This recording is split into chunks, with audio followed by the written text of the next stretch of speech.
Hey Hampton, hey Clarion, welcome back to math class. Today we're going to move on to a subject that Miss Hose loves the most, graphing. I absolutely love graphing because there's so many things that you can do with it. So today's objective is I can draw and label a picture graph to represent data with up to 4 categories. Okay, so if you look at my chart, it says animal classification. So I was online yesterday and I was looking at animals and I was able to classify these animals into 4 categories. I have bird, mammal, reptile, fish. So as I was looking, I kept a record, or I collected data about the animals that I saw. So altogether, I saw a total of 4 birds. So that's exactly why I drew 4 tally marks in the bird section. I saw a total of 8 mammals. So here's 5 tally marks, 6, 7, 8. When you're making tally marks, you want to always make sure you cross out the 5th one. For reptiles, there were 4 and there were 3 fish. So, today we're going to be working with picture graphs, and a picture graph is another way we can show data.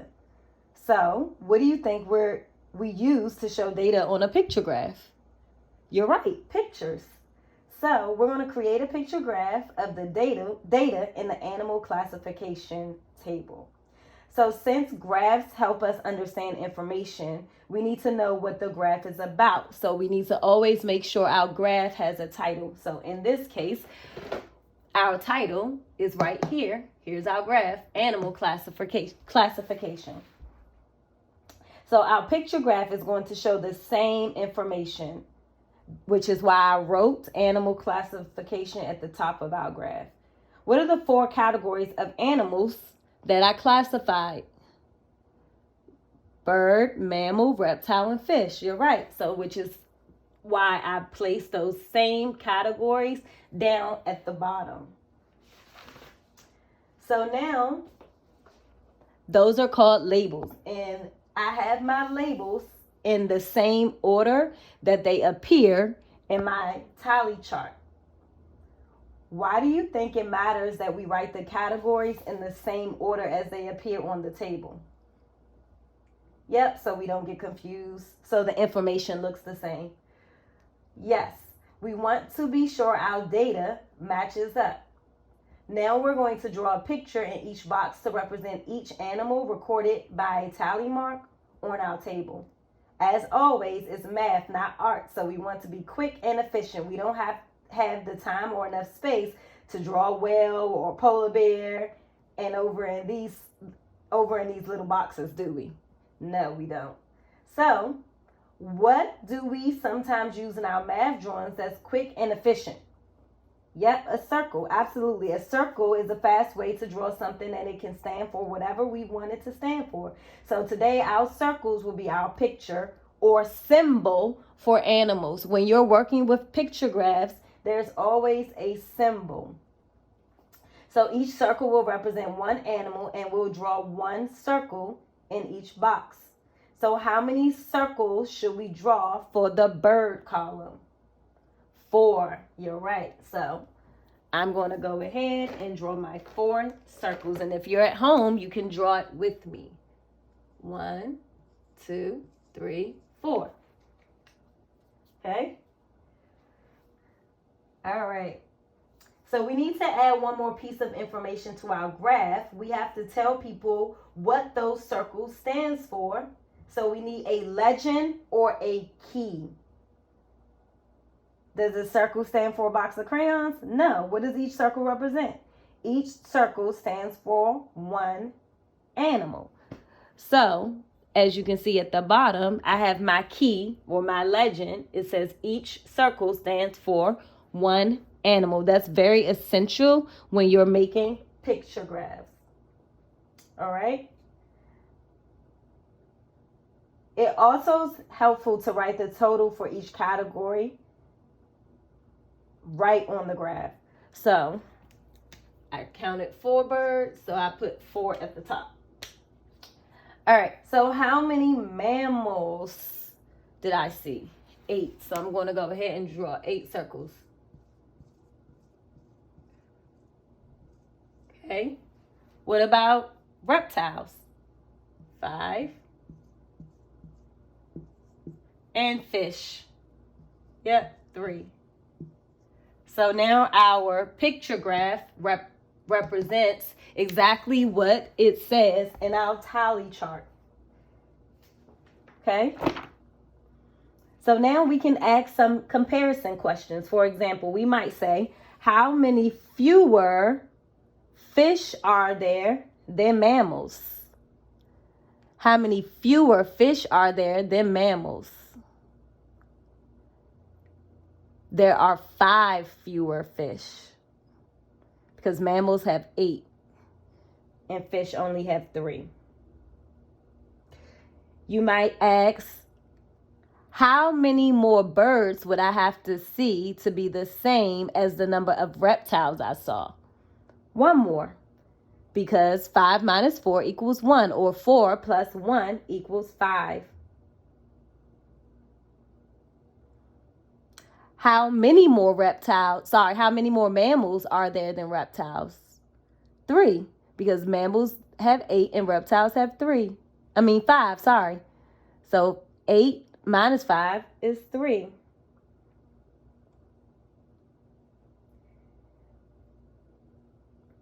Okay. You might also ask, how many animals did I see in all? And then you add them all together. So we know birds is 4, 4 and 8, 12, 12 and 5, 17, 17 and 3, 20. Ms. Hose saw 20 animals in all. Okay? Now, we're going to move on to our animal habitats. So, for the animal habitats, we're going to make a new graph down here. Okay. As you can see, there were 3 specific habitats. There was the Arctic, woodlands, and the ocean. So I saw 4 animals that lived in the Arctic. So again, I can represent my data by drawing 4. There were 10 animals in the woodland. So 1, 2, 3, 4, 5, 6, 7, 8, 9, 10. And there were 6 ocean animals. Let's just use this. 1, 2, 3, 4, 5, 6.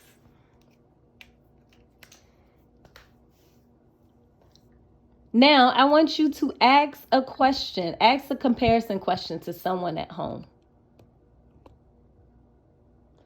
You might ask, how many more animals lived in the woodlands than in the ocean?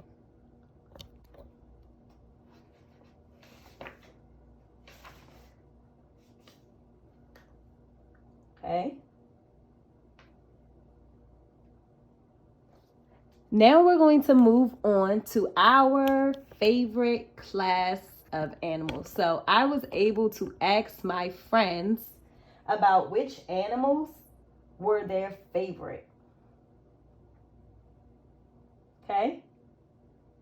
They were only able to get 1 vote. I'm going to use the information that I collected, the data that I collected from them, to fill in my picture graph. Remember, our picture graph must have a key or a legend. So in this case, again, I'm using a circle. Each circle stands for 1 animal. 4 of my friends chose birds.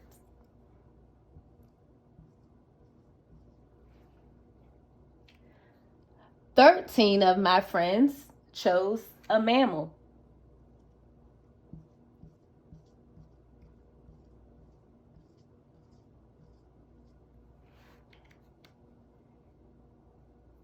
6 of my friends chose reptiles.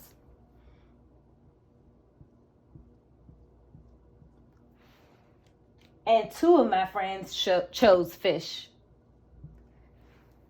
Many of them didn't like fish.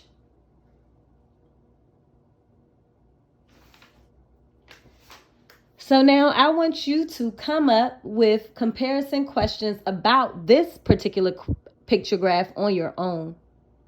You can send me your questions in the chat box on our 2nd grade Instagram page, or you can text it to me, or you can email it to me. You can make up your own questions based off the data that I represented in the survey that I did with my friends, which was their favorite class of animal. Awesome job working with graphs today. We're going to go ahead and do a redraw right problem. Our redraw right problem is a review problem that also has a focus on animals. It says Gemma is counting animals in the park. She counts 16 robins, 19 ducks, and 17 squirrels. How many more robins and ducks did Gemma count than squirrels? So I'm going to pull out the information that I know. I know she counted 16 robins, 19 ducks, and 17 squirrels. That's the important information that I know. This is what the question is asking me. How many more robins and ducks did Gemma count than squirrels?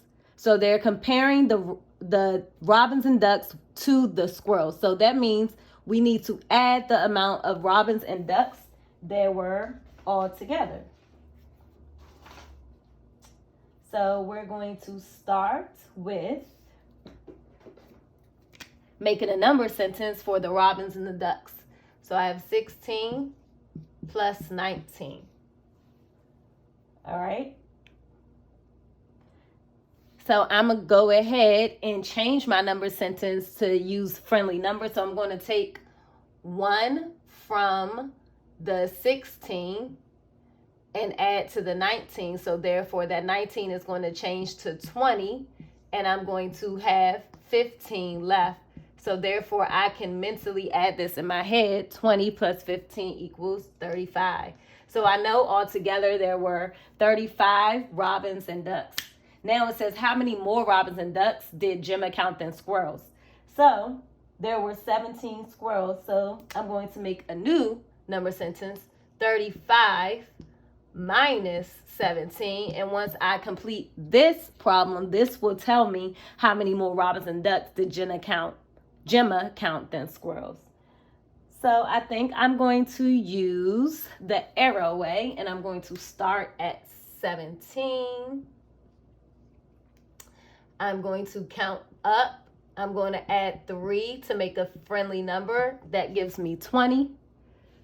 I'm not at 35, so I'm going to add 10 to get to 30. And now all I have to do is add 5 more, and I'm at 35. So then I count my hops. 10, 15, 18. 35 minus 17 equals 18. Gemma counted 18 more robins and ducks than squirrels. Make sure that you complete your problem set and your exit ticket for lesson 2 by going to our 2nd grade Instagram page. Enjoy the rest of your day.